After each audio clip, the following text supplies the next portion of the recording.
Singkatnya kan para gembala bersukacita ketika bertemu dengan Yesus. Kenapa mereka bersukacita? Karena ternyata sang penyelamat yang Tuhan hidupnya lebih miskin dari diri mereka sendiri. Apa artinya?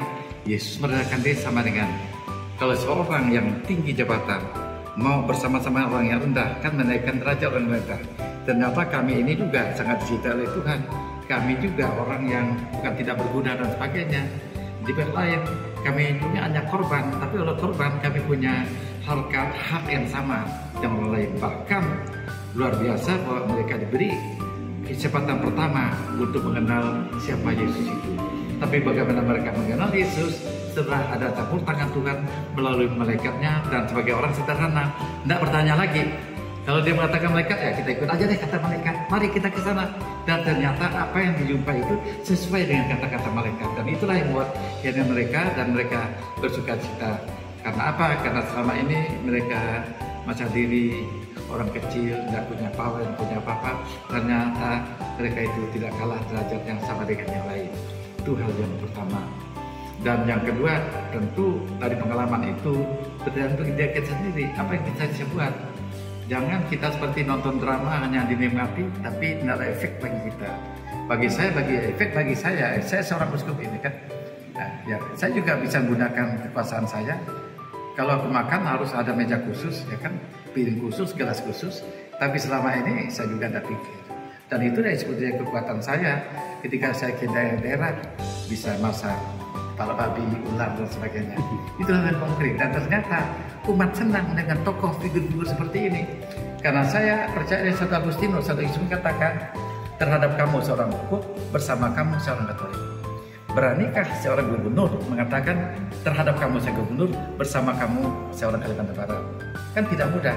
Karena bersama kamu artinya kau tidak boleh minta kedudukan lebih dari yang lain. Orang yang bekerja, kau juga bekerja. Saya sangka itu bagi saya paling tidak makna, dan itu bisa dilakukan siapapun. Jadi jangan tunggu jadi gubernur kau merendahkan diri kan. Nah, orang miskin juga bisa sombong kan. Ya kan. Nah, bagaimana harusnya masyarakat umat Kristiani Katolik merayakan Natal tahun ini, Pak Uskup? Jadi saya merayakan Natal. Kenapa gusupan ungkap putih saya semeriah mungkin? Sama kita, karena pesta orang tua kita, ulang tahun orang kita cintai sebaik mungkin. Jadi tidak ada pertentangan dengan kenapa kita buang-buang duit itu. Untuk penghormatan karena orang ini luar biasa. Yang harus miskinkan hati kita. Ya. Sekarang bayangkan kamu sekarang karena demi kerendahan hati pakai belacu aja masuk ke gereja. Nah, kan malah orang sindir ya. Jadi cara penghormatan kita lebih dengan hati. Jadi dalam hidup sekarang sering hubungan bisnis untung rugi. Tapi terhadap Tuhan tidak ada untung rugi. Untuk rugi secara rohani, dan untuk rugi secara rohani hanya bisa dilakukan kalau kita merendahkan diri saudara dan mau berkorban bagi orang lain. Itu menurut saya. Jadi kebahagiaan atau mengatakan lebih baik dia memberi daripada menerima. Karena kalau saya menerima rasanya ada utang, kalau bayar utang. Kalau saya memberi malah orang berutang dengan aku, tapi aku tak minta balasan gitu. Ya, itu. Jadi rayakan sebisa mungkin. Ada ungkapan kita menghormati Tuhan tentu sebaik mungkin. Liturgi harus meriah, harus ramai supaya umat banyak tertarik. Tapi yang kedua adalah ya harus bikin hati kita. Kalau bikin hati kita melihat orang menderita, ya kan? Kalau saya menerima di gereja 100.000, tapi di kiri kanan saya ada tetangga kita yang miskin. Kenapa tidak bikin Natal kita buat juga tentang kita tanpa pandang bulu? Itu hal yang sederhana bagi saya. Kalau saya kepala keluarga, masa di sekitar kita ini tidak ada 20 orang. Kita buat bikin nasihat ya, mungkin apa kebutuhan mereka. Nah, katakanlah kan jangan sembako itu hanya waktu pilkada, pileg aja yang keluar. Kenapa waktu Natal ini orang-orang Katolik tidak buat bikisan Natal untuk orang lain? Karena itu pasti tidak akan milih, tidak ada untungnya secara material. Tapi untungnya adalah coba lihat, pengikut Yesus mau berbagi dengan orang lain. Nah, mungkin saya menggurui, tapi saya kadang-kadang kecewa juga. Mulut kita bagus. Kamu lihat tadi saya, semua ucapan Natal itu ada duit aku kasih untuk karyawan saya. Tidak besar tapi bentuk perhatian gitu.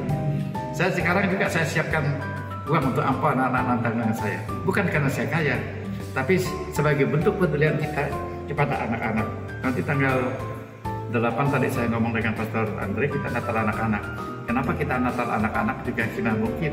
Itu bentuk perhatian kita yang konkret dengan orang lain. Jadi Bapak Uskup mendorong agar Natal juga untuk berbagi seperti itu. Berbagi artinya menganggap kita bersaudara, dan pasti tidak semua orang kaya, tidak semua orang happy dan sebagainya. Dan saudara kita ini jangan hanya orang Katolik, bahkan yang bukan Katolik. Dan ini kan sudah terbiasa buat kita. Kalau kita nama wajib pejabat bagi sembako, lalu bagi duit dan sebagainya. Padahal setiap hari hal itu bisa dilakukan. Pengalaman saya pribadi, makin saya banyak memberi, makin saya dapat rezeki.